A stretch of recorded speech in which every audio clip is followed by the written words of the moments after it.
Baik, Assalamualaikum warahmatullahi wabarakatuh. Halo teman-teman. Jadi kali ini saya akan membahas tentang directly answer questions pada reading. Nah, directly answer questions ini berarti bahwa jawaban yang dibutuhkan itu eh, tidak secara langsung dinyatakan di dalam bacaan. Oke, jadi di reading itu kadang-kadang ada pertanyaan yang jawabannya itu tidak secara langsung dinyatakan dalam bacaan. Nah, untuk menjawab soal seperti ini maka Anda mesti menyimpulkan berdasarkan informasi yang dibaca di bacaan, ya. Oke. Nah, di sini ada dua jenis indirectly answer question. Yang pertama itu ada implied detail question dan transition questions. Nah, kita mulai di yang pertama dulu yaitu implied detail questions.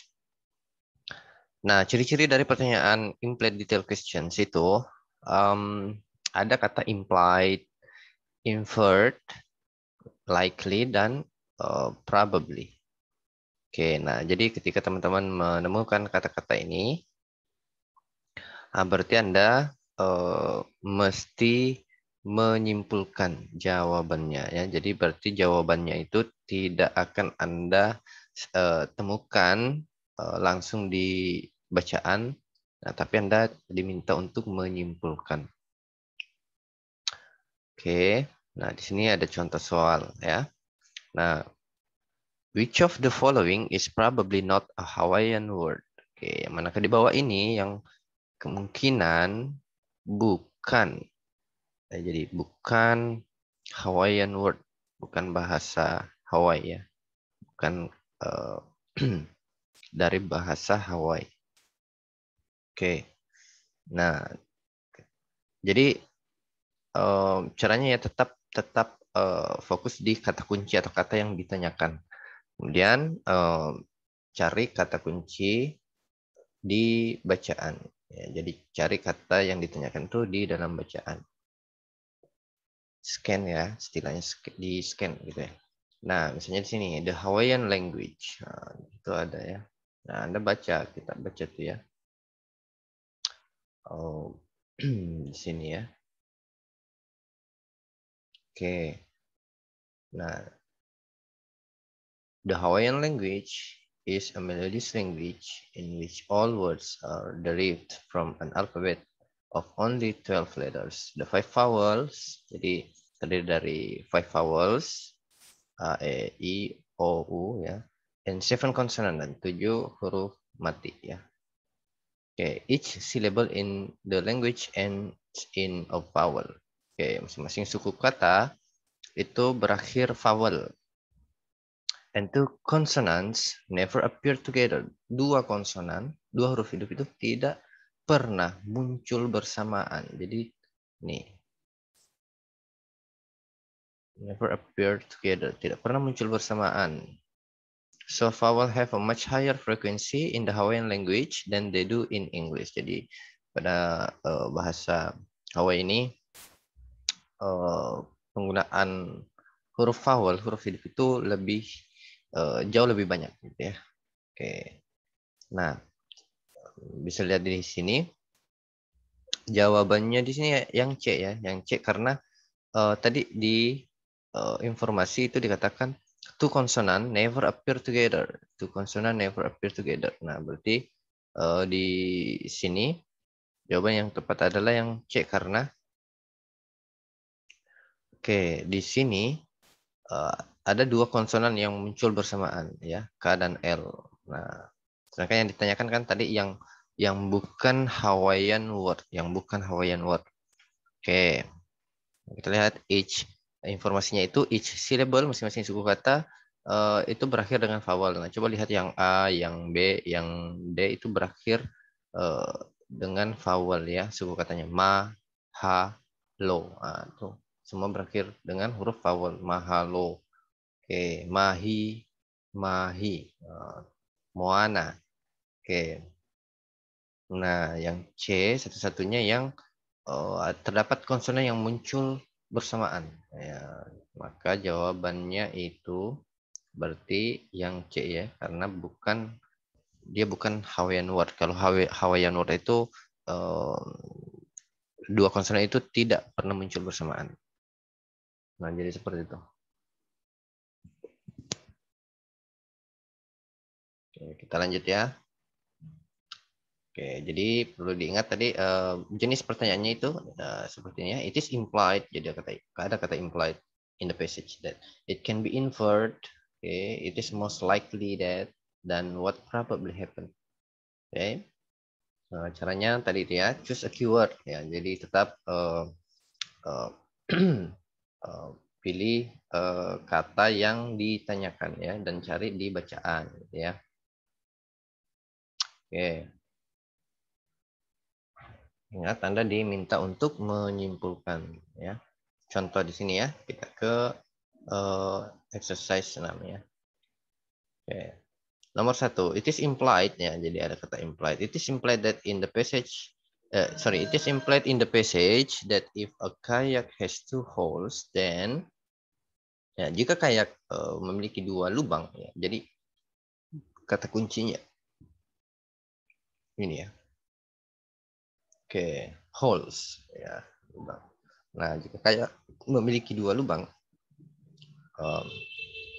apakah yang khususnya sini A ya, yang it accommodates two riders, atau yang F, yang B ya maksudnya it is less stable than a kayak with one hole, lebih stabil daripada kayak dengan satu lubang, atau yang selanjutnya it is as large as an umiak, sebesar umiak, atau yang selanjutnya terakhir it cannot be used on the ocean, tidak dapat digunakan di laut gitu ya. Nah, coba kita cari kata kuncinya. Nah, di sini ada ini ya. Holes for each rider or riders. Nah, coba dibaca gitu ya. Oke. Nah, di sini dikatakan because the deck of a kayak is covered over except for the hole. Jadi karena kayak itu ditutupi kecuali untuk for the hole ya, or holes. Nah, jadi ini tunggal ya, hole lubangnya. Berarti satu lubangnya. Atau holes ya. Jadi kadang-kadang berarti ada juga yang lebih dari satu holes. For each rider or riders. Nah, berarti bisa dilihat di sini. Nah, kalau misalnya dia satu for the whole, itu for each rider, berarti untuk satu rider atau apa ya, pengemudinya ya, pengemudi, untuk satu kemudi ya. Jadi satu lubang untuk satu kemudi. Kalau lebih dari satu holes, berarti untuk lebih dari satu ya, ini or riders ya, lebih dari satu pengemudi. Jadi bisa disimpulkan bahwa ya, if a kayak has two holes, berarti kalau dia punya dua lubang gitu ya, ruang di situ, nah berarti bisa disimpulkan bahwa itu untuk dua pengemudi ya, dua pengemudi. Nah, makanya jawaban yang tepat di sini yang E. Oke.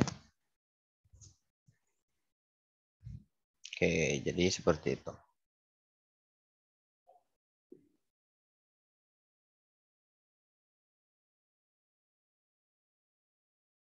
Nah, untuk nomor 2.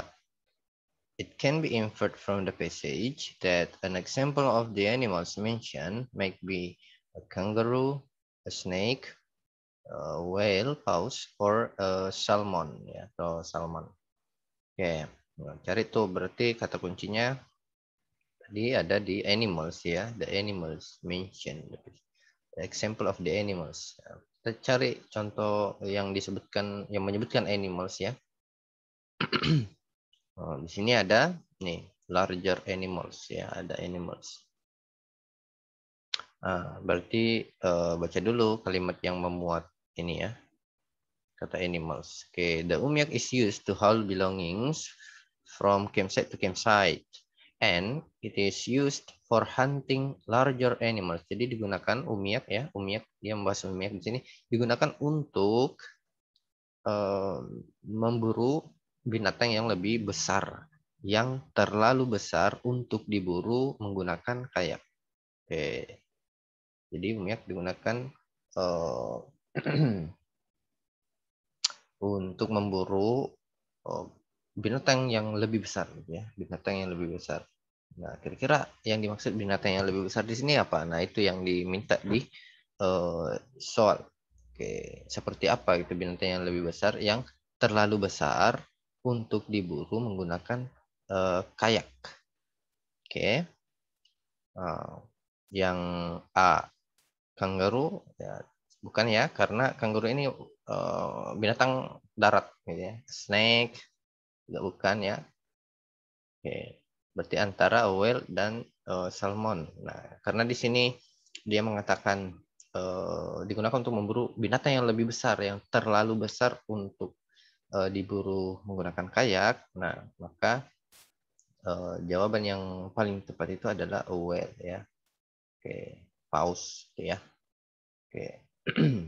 Karena kalau salmon kayak misalnya binatang atau sejenis salmon itu ya mungkin bisa diburu menggunakan kayak gitu ya. Oke, jadi sini jawabannya a whale. Oke, nah jadi seperti itu. Kita diminta untuk menyimpulkan ya. Jadi ini tidak ada di dalam bacaan ya.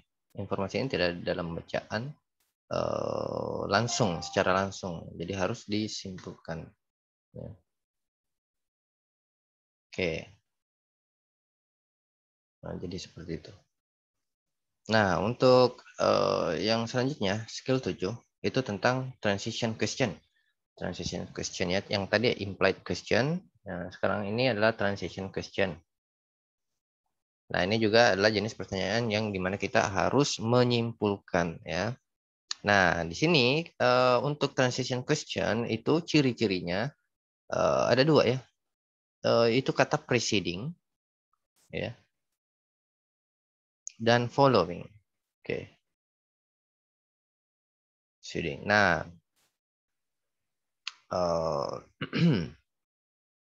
oke, untuk preceding jika soalnya menyatakan preceding, oke, preceding berarti kita diminta untuk menebak apa kira-kira yang dibahas sebelumnya, ya. Preceding itu sebelumnya, ya. Berarti apa yang kira-kira sudah dibahas sebelumnya. Nah, sedangkan untuk following, following berarti kita diminta untuk menebak kira-kira apa yang akan dibahas selanjutnya. Ya, kira-kira apa yang akan dibahas selanjutnya oleh si penulis. Oke, nah maka dari itu kita kan nggak tahu ya. Kita diminta untuk menebak apa yang sudah dibahas atau apa yang akan dibahas. Nah, sehingga kita harus menyimpulkan berdasarkan clue yang ada, berdasarkan petunjuk yang ada. Oke, nah di sini ada caranya.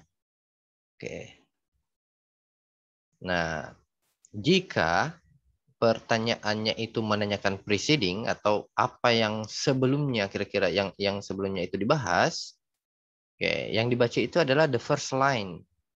Oke, kalimat pertama, ya, kalimat pertama dari paragraf pertama. Oke, kalimat pertama dari paragraf pertama, ya, yang paling pertama, karena yang diminta adalah apa yang sebelumnya dibahas, ya, sebelum masuk ke bacaan itu. Oke, jadi yang dibaca itu kalimat pertama di paragraf pertama. Nah, di situ biasanya ada petunjuknya. Kemudian kalau misalnya following, berarti apa yang akan dibahas selanjutnya. Itu berarti kalimat terakhir. Kalimat paling terakhir. Kalau misalnya lebih dari satu paragraf, berarti kalimat paling terakhir di paragraf terakhir. Oke, read the last line. Oke, kalimat terakhir di paragraf terakhir. Nah, di situ akan terdapat petunjuknya, ya. Nah, biasanya akan disebutkan kata atau topik yang akan dibahas. Nah, sama dengan yang preceding tadi. Nah, biasanya di kalimat pertama, di paragraf pertama ya, itu di mention atau disebutkan kata atau topik yang sudah dibahas sebelumnya ya.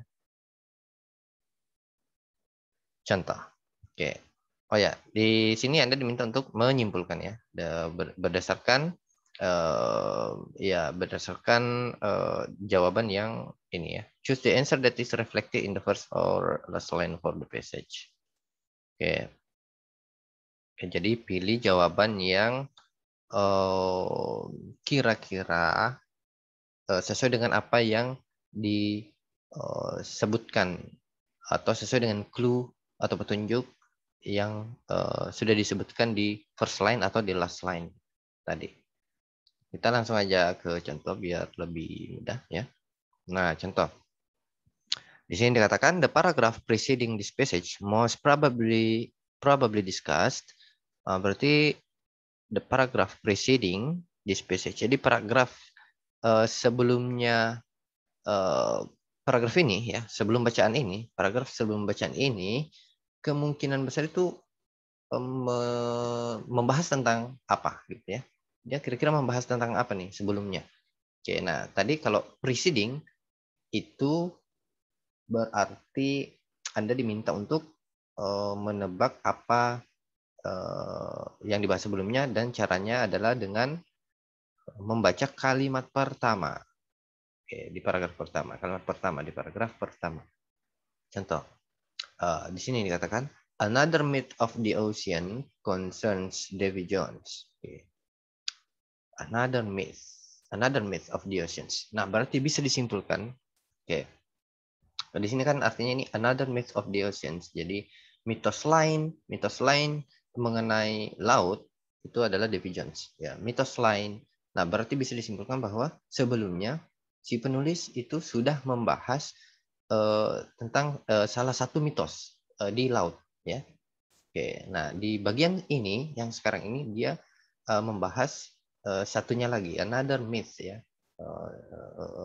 mitos lain dari laut. Nah, berarti sebelumnya bisa disimpulkan bahwa sebelumnya dia juga membahas mitos dari mitos yang ada di laut gitu ya.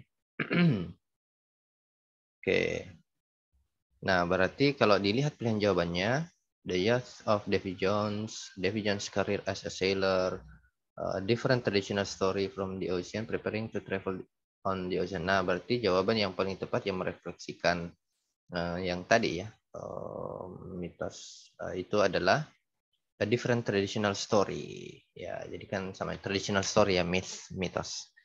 Oke, a different. Jadi yang dibahas sebelumnya itu kemungkinan besar adalah mitos lain atau cerita lain mengenai laut ya, a different traditional story from the sea.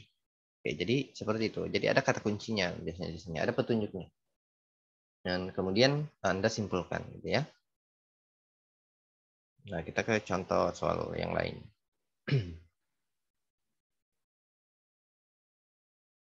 Oke. Nah, misalnya ya, the paragraph preceding this passage most probably discussed. Ya, kata preceding lagi berarti apa yang dibahas sebelumnya. Nah, caranya tadi adalah kalimat pertama ya. Nah, di sini ada another program instrumental in the popularization of science was Cosmos. Oke, jadi program instrumental program instrumental lain gitu kan, another program instrumental lain dalam ilmu pengetahuan adalah kosmos. Oke. Nah, berarti dia sebelumnya ini membahas tentang juga tentang program gitu ya, program dalam ilmu pengetahuan of science gitu. Oke. Cosmos, instrumental in the popularization of science was Cosmos. Okay. The series broadcast on public television. Okay, ada berarti ini acara TV ya. Nah, berarti di sini jawabannya a different scientific television series. Nah, jadi jawabannya bisa saja ini ya, yang A. Oke. Jadi bukan yang B ya, Carl Sagan Scientific Achievement ya, bukan achievement yang dibahas di sini. Pulitzer Prize won by Carl Sagan sama aja bukan public television. Oke. Jadi yang paling mendekati itu yang different scientific television series ya. Jadi program yang berbeda, program TV yang berbeda maksudnya. A different scientific television series. Nah, jadi seperti itu. Nah, kita ke nomor 2. The paragraph following this passage most likely contains information on what? Nah, di sini ada kata following ya, the paragraph following. The paragraph following berarti kita diminta untuk menebak kira-kira apa yang akan dibahas di paragraf selanjutnya oleh si penulis. Nah, tadi caranya adalah dengan membaca kalimat terakhir. Oke, kalimat terakhir ya. Berarti dari mana nih? Oh, dari sini nih. The principal writers the principal writer and narrator of the program was Carl Sagan, a noted astronomer and Pulitzer Prize-winning author. Nah, jadi di sini dia memperkenalkan, berarti dia memperkenalkan tentang Carl Sagan, ya, writer and narrator of the program was Carl Sagan, um, a noted astronomer and Pulitzer Prize-winning author, astronomer dan penulis, ya. Nah, oke, berarti selanjutnya bisa disimpulkan bahwa dia akan membahas tentang Carl Sagan gitu ya. Oke, berarti jawabannya adalah yang C ya, yang C. Oke. Nah, jadi seperti itu. Jelas ya kalau yang nomor 2 ya ada astronomer Carl Sagan. Dia akan membahas Carl Sagan. Oke. Nah, jadi seperti itu teman-teman ya. Oke. Nah, I think that's all for our discussion. Gitu aja dulu. Thank you very much. And Assalamualaikum warahmatullahi wabarakatuh.